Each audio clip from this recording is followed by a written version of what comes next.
Assalamualaikum warahmatullahi wabarakatuh. Waalaikumsalam warahmatullahi wabarakatuh. Alhamdulillahi rabbil alamin. Wassalatu wassalamu ala asyrafil anbiya'i wal mursalin Sayyidina wa maulana Muhammadin wa ala alihi wa sahbihi ajma'in. Amma ba'du.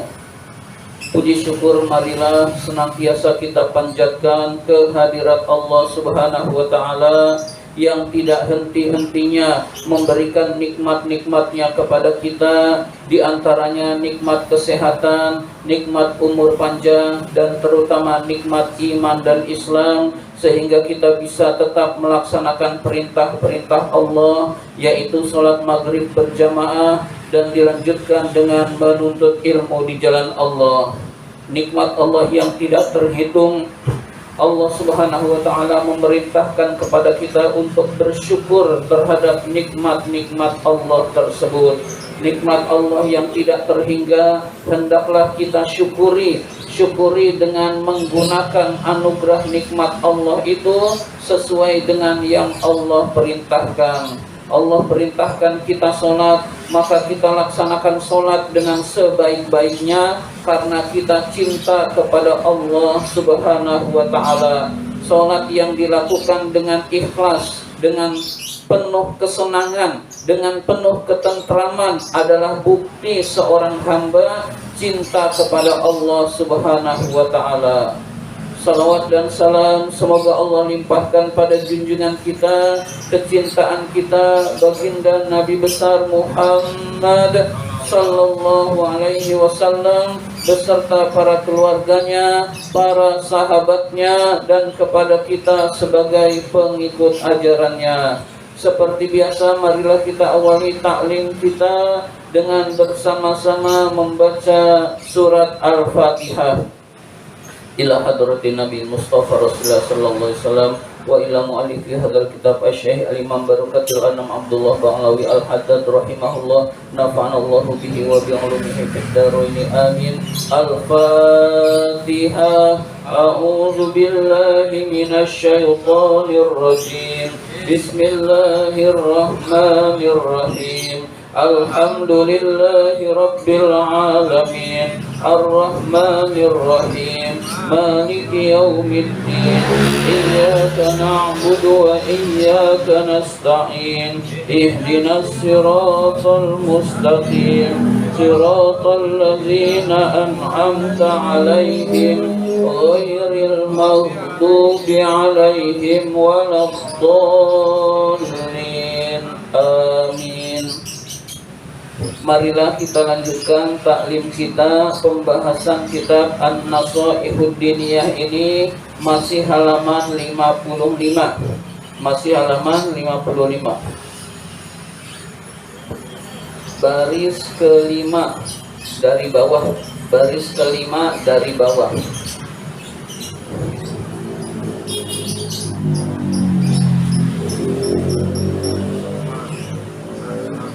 Bismillahirrahmanirrahim. Summa'lamu, kemudian ketahuilah. Summa'lamu, kemudian ketahuilah. Rahimakumullahu, semoga Allah merahmati kalian. Ketahuilah, semoga Allah merahmati kalian.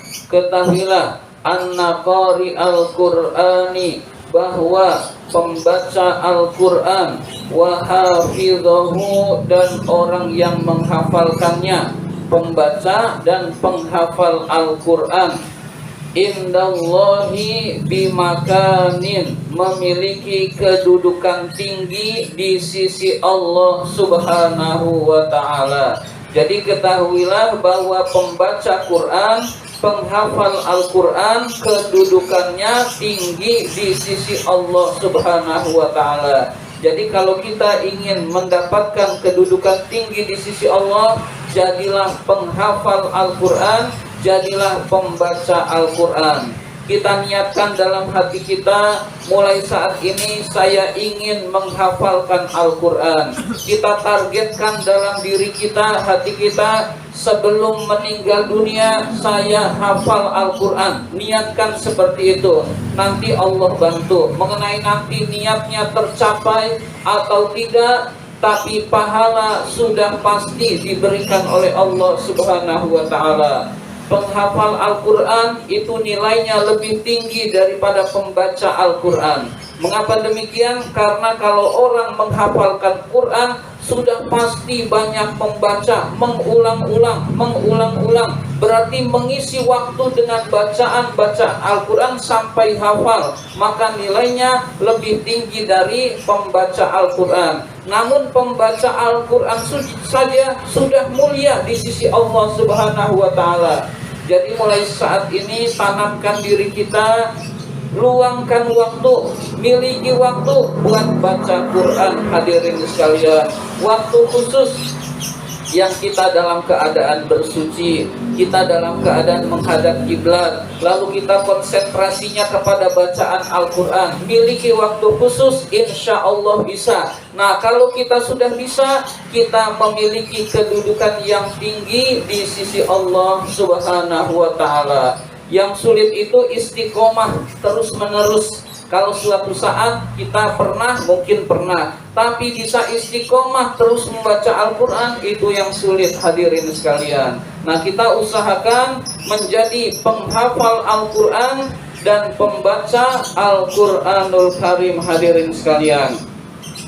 Qala sallallahu alaihi wasallam, Nabi sallallahu alaihi wasallam bersabda, allazi yaqra'ul Qur'ana, orang yang membaca Al-Quran, wa huwa bihi mahirun, dan dia pandai membacanya, kedudukannya ma'as safarotil kiramil bararah, bersama malaikat-malaikat Allah yang baik dan dimuliakan. Jadi bersama malaikat-malaikat yang dimuliakan Allah, yang berbakti kepada Allah. Jadi orang yang membaca Quran, bacaannya bagus. Maksudnya bagus itu bertajwid, sesuai dengan kaidah tajwid, lalu dia lancar membacanya. Kedudukan orang tersebut seperti malaikat-malaikat Allah yang dimuliakan.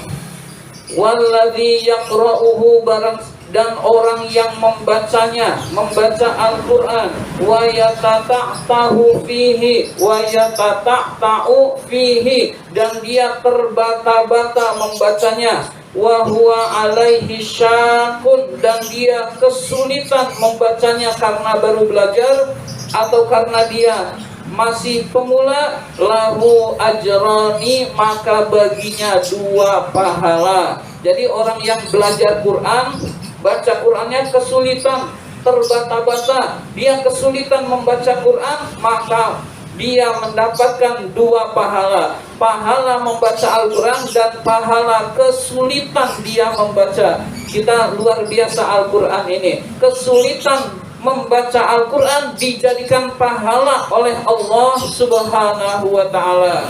Jadi nggak ada alasan, saya mah baru belajar nggak lancarnya dinilai pahala oleh Allah Subhanahu wa Ta'ala. Saya tersendat-sendat, kaku, sulit membaca Al-Quran, sulitnya jadi pahala buat membaca Al-Quranul Karim. Berarti nggak ada alasan buat kita tidak membaca Al-Quran. Mulailah dari kita bisa dulu. Kalau kita belum bisa, caranya zaman sekarang sangat mudah. Nggak usah ngeluarin duit, nggak harus kursus, nggak harus manggil guru lebih bagus, tapi nggak harus pun bisa. Beli buku Iqra 1, lalu ketik aja di YouTube, baca Iqra. Nah, baca Iqra dari Iqra 1 sampai Iqra 6 bisa ada di situ. Nah, kalau udah Iqra dipahami, kita bisa baca Al-Quran, insya Allah bisa. Itu sudah otomatis. Bisa baca Iqra otomatis sampai Iqra 6, berarti baca Qurannya sudah lancar, itu otomatis. Berarti sangat mudah zaman sekarang untuk bisa membaca Al-Quran. Memang yang lebih baik itu musafahah, berhadapan dengan guru. Tapi media ini bisa kita manfaatkan bagi yang sibuk, bagi yang kesulitan nyari guru. Sangat mudah membaca Al-Quran untuk bisa di zaman sekarang, hadirin sekalian. Nanti kalau sudah baru belajar tajwidnya, hadirin sekalian. Jadi tidak ada alasan orang yang tidak bisa membaca Al-Quran karena teknologi itu sudah dimudahkan oleh Allah Subhanahu wa ta'ala. Wa qala alaihi salatu wassalam, Nabi alaihi salatu wassalam bersabda, ahlul Qur'ani, ahli Al-Quran, orang yang tekun membaca Al-Quran, hum, mereka adalah ahlullah, keluarganya Allah, luar biasa, wa khassatuhu, dan orang pilihan Allah. Jadi Allah anggap keluarga, luar biasa terhadap Al-Quran ini. Jadi ahlul Al-Quran, orang yang tekun membaca Al-Quran, dianggap keluarganya Allah. Berarti sangat dimuliakan oleh Allah. Artinya orang pilihan Allah Subhanahu wa ta'ala. Nah, ahlul Quran itu ulama menafsirkan kurang lebih dia senang membaca Al-Quran, satu harinya setengah juz, itu sudah ahlul Quran. Jadi targetkan satu hari setengah juz rutin, itu sudah ahlul Quran, insya Allah. Lebih banyak ya lebih bagus. Jadi kalau kita baru satu ain tiap hari rutin, satu ain tiap hari rutin, nah belum ahlul Quran. Jadi ahlul Quran itu menurut para ulama itu setengah juz kita rutin, tekun, istiqomah, itu insya Allah disebut ahlul Quran. Apalagi yang satu juz tiap hari, apalagi yang 2 juz tiap hari, dan seterusnya. Jadi usahakan raihlah menjadi ahlul Quran, menjadi orang-orang pilihan Allah, yaitu orang yang tekun membaca Al-Quranul Karim. Jadi usahakan kita cinta pada Al-Quran, dimulai dari cinta bacaan Al-Quranul Karim.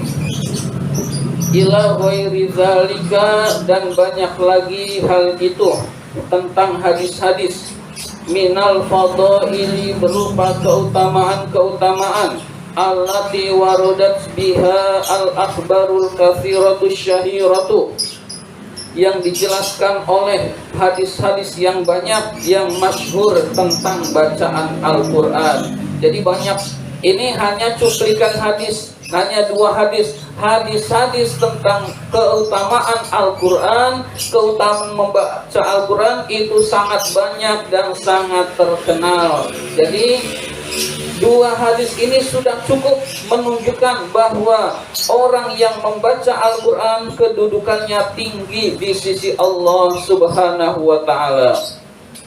Walakin, tetapi, yang bagi liqari'il Quran, sebaiknya bagi pembaca Al-Quran itu ayya'rifa lil Qur'ani haqqahu, mengetahui haknya Al-Quran. Jadi Al-Quran itu ada haknya. Jadi ada haknya Al-Quran. Wa ma yajibu lahu minal ihtirami, dan apa-apa yang wajib bagi orang tersebut, yaitu pertama memuliakan Al-Quran, wa ta'zimi, dan mengagungkan Al-Quran, wa ma yata'ayyanu alaihi minal akhdhi bihi, dan wa ma yata'ayyanu alaihi minal akhdhi bihi, dan berakhlak dengan pengambilan dari Al-Quran, wal amali bima fihi, dan beramal terhadap apa-apa yang ada di dalam Al-Quran, wa ma ursyida ilaihi, dan apa-apa yang ditunjukkan oleh Al-Quran, min jamilil awsafi, sudah halaman berikutnya, min jamilil awsafi, berupa sifat-sifat yang mulia, wa karimil akhlaqi, dan akhlak-akhlak yang mulia, wa sholihil a'mali, dan amal-amal soleh. Jadi orang yang membaca Al-Quran atau hafiz Quran, penghafal Al-Quran, harus punya sifat memiliki haknya Al-Quran. Haknya Al-Quran adalah mengamalkan Al-Quran dan berakhlakul karimah. Jadi jangan sampai ada orang dia mengaji doang, tingkah lakunya nggak dibenerin, maka akan malu orang tersebut. Dia mah pergi ngaji doang lalu akhlaknya sangat buruk, maka itu tidak dikehendaki. Jadi orang kalau sudah berinteraksi terhadap Al-Quran, ada haknya Al-Quran, yaitu memperbaiki akhlaknya. Nah, akhlak itu sumbernya dari Al-Quran. Tidak boleh ada orang yang bajunya kokoh, rapi, kemudian tiap hari megang Al-Quran lalu senang menghafal, terus ngomong kepada orang kasar, maka itu tidak berakhlak dengan akhlaknya Al-Quran. Berarti dia sama saja menginjak-injak Al-Quran, karena dinilai orang kelihatannya berakhlak, dekat dengan Al-Quran, tapi akhlaknya tidak sesuai dengan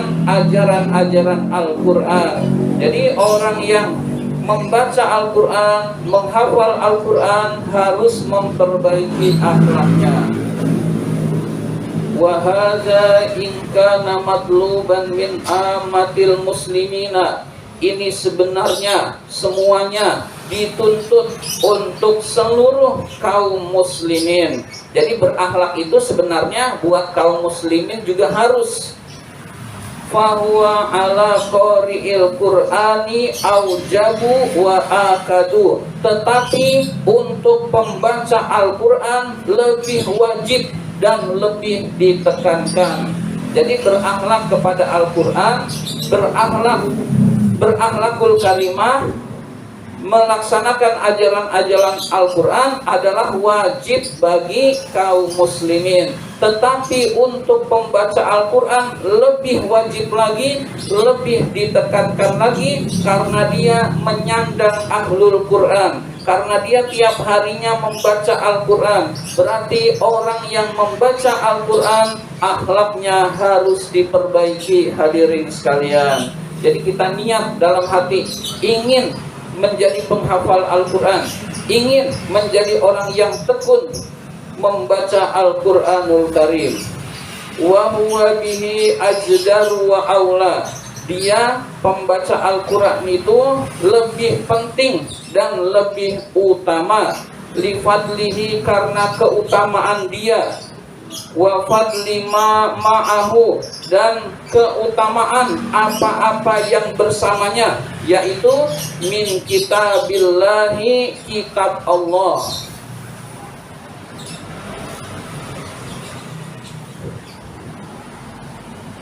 Wa bayyinatihi wa hujajihi, penjelasan-penjelasan kitab Allah dan hujah-hujah kitab Allah, yaitu Al-Quranul Karim. Jadi karena dia menyandang qari, menyandang hafiz Quran, maka berakhlakul karimah lebih wajib bagi orang tersebut daripada kaum muslimin, karena dia tiap harinya berinteraksi dengan Al-Quranul Karim. Jadi niatkan dalam hati kita ingin menjadi orang yang tekun membaca Al-Quran. Minimal tekun dulu membaca Al-Quran. Menghafal bisa juga anak kita nanti, niatkan anak kita hafal Al-Quran. Sekolahkan di sekolah tahfidz, disekolahkan di sekolah yang tekun menghafal Al-Quran. Kita tidak hafal, lalu anak kita hafal, anak kita memberikan mahkota kepada kita di surga nanti. Amin ya rabbal alamin. Mudah-mudahan kita semua dijadikan oleh Allah sebagai orang-orang yang cinta kepada Al-Quran, orang-orang yang gemar membaca Al-Quran, dan orang-orang yang dekat dengan Allah dan memiliki kedudukan tinggi di sisi Allah. Amin ya rabbal alamin. Alhamdulillah rabbil alamin. Wassalatu wassalamu ala asyrafil anbiya wal mursalin. Allahumma ij'alna min ahlil Qur'an. Allahumma ij'alna min ahlil Qur'anil ladzina ahluka wa khassatu birahmatika ya arhamar rahimin. Wa sallallahu ala sayyidina Muhammadin wa ala alihi washabihi ajma'in. Walhamdulillahi rabbil alamin. Demikian, kurang lebihnya mohon maaf. Terima kasih atas perhatian. Wabillahi taufiq wal hidayah. Wassalamualaikum warahmatullahi wabarakatuh. Waalaikumsalam warahmatullahi wabarakatuh.